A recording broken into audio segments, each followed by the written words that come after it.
नमस्ते दोस्तों, स्वागत है आपका हमारे इस चैनल पे। तो इस वीडियो में हम क्लास 9 के एक्सरसाइज 8.1 का क्वेश्चन नंबर 1 को सॉल्व करेंगे। तो इस सवाल में क्या बोला जा रहा है कि एक चतुर्भुज को कोण, ये जो एक चतुर्भुज है इसका कोण क्रमशः क्या दिया गया है, 3, 5, 9 और 13 के अनुपात में है। ठीक, क्या बोला जा रहा है कि इस अनुपात में इस चतुर्भुज के चारों कोण हैं, तो इस चतुर्भुज के सभी कोण ज्ञात कीजिए। ये चतुर्भुज का सभी कोण को ज्ञात करने के लिए बोल रहा है। तो चलिए इस सवाल को हम लोग यहाँ पे बनाते हैं। जो चीज़ हमें दिया गया है उसको यहाँ पे हम लोग लिख लेंगे। ये एक बच्चे का सवाल है। तो क्या दिया गया है कि ये जो चतुर्भुज है, ठीक है, चतुर्भुज के कोण ये भी तो दिया गया है ना, तो इसको लिख लेंगे हम लोग। तो इसका कोण क्या क्या दिया गया है, 3, 5, 9 और 13। यहाँ तक क्लियर। अब हम लोग जो मानेंगे, ठीक, उस चीज़ को यहाँ पे हम लोग लिखते हैं कि कोण ए को हम लोग, कोण ए का वैल्यू ABCD, तो ए का 3 दिया है तो हम लोग इसको 3x मानेंगे। ठीक है, उसी तरीके से ये जो B है इसको हम लोग 5x मानेंगे और ये जो C है इसको क्या मानेंगे हम लोग, 9x मानेंगे। ठीक, और D जो है इसको हम लोग 13x मानेंगे। जो चीज़ यहाँ दिया गया उसी में x लगा के इसको हम लोग मान को ले लेते हैं। ठीक है, अब हम लोग यहाँ पे एक लिखेंगे। तो यहाँ पे हम लोग क्या लिख लिए कि हम जानते हैं कि चतुर्भुज के सामने के चारों कोणों का योग 360 डिग्री होता है।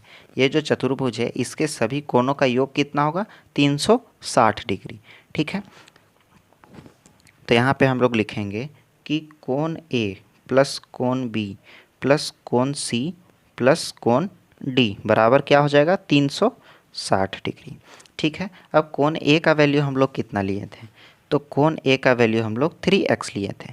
प्लस का B कितना है, 5x, प्लस का C कितना है, 9x और D कितना है, तो 13x बराबर का 360 डिग्री। अब इन चारों को अगर हम लोग जोड़ते हैं तो 3, 5, 8 होता है, 8 और 9 17 हो जाएगा, 17 और 13 30 हो जाएगा। ठीक है, तो 30x बराबर का 360 डिग्री। यहाँ तक क्लियर। अब ये जो x इधर रह जाएगा और ये जो 30 है ये मल्टीप्लाई के फॉर्म में है। ठीक है, तो ये इधर आएगा तो भागा में चला जाएगा। तो 360 डिग्री डिविजल बाय 30। जब 360 को हम लोग 0 से 0 को काट दिए, अब 36 को 3 से करेंगे तो 12 आएगा। ठीक, तो x का वैल्यू क्या आ गया हम लोग का, 12। यहाँ तक क्लियर, यहाँ तक सबको समझ में आ गया। अब चलिए इसका जो वैल्यू है उसको हम लोग यहाँ पे पुट करते हैं। जब हम लोग को x का वैल्यू 12 मिल गया तब कोण A बराबर क्या माने थे हम लोग, 3x। ठीक है, तो 3 मल्टीप्लाई x का वैल्यू क्या था, 12 था, तो 12 लिख दिए।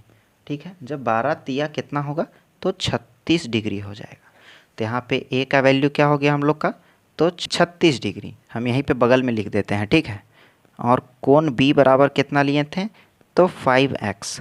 ठीक है, तो 5 मल्टीप्लाई 12, 12 पचे कितना होता है, तो 60। तो 60 डिग्री B का हो गया। तो यहाँ पे हम लोग लिख सकते हैं 60 डिग्री। B का वैल्यू 60 हो गया। C बराबर क्या है, तो 9x है। ठीक, तो 9 गुने 12, तो 12 9 कितना हो जाता है, तो 108 डिग्री। तो ये C का क्या हो गया, 108 डिग्री। यहाँ तक क्लियर। और कोण D क्या हो जाएगा, तो ये है 13x। ठीक है, तो 13 गुने 12, ये दोनों को जब गुना करेंगे तो 156 156 डिग्री आएगा। तो D का वैल्यू क्या हो गया, 156 डिग्री। ठीक, इन चार को का मान हमें निकालने बोला था, इन चारों का मान हम लोग निकाल दिए। ठीक, अब तो यहाँ पे हम लोग लिख सकते हैं कि अतः कोण A बराबर 36 डिग्री, कोण B बराबर 60 डिग्री, कोण C बराबर 108 डिग्री और कोण D बराबर 156 डिग्री।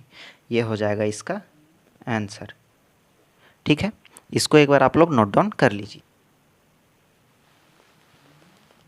उम्मीद करते हैं आपको ये सवाल अच्छे तरीके से समझ में आ गया होगा। तो वीडियो में नए हैं तो वीडियो को लाइक और चैनल को सब्सक्राइब कर दें। तो मिलते हैं अगले वीडियो में, तब तक के लिए बाय बाय।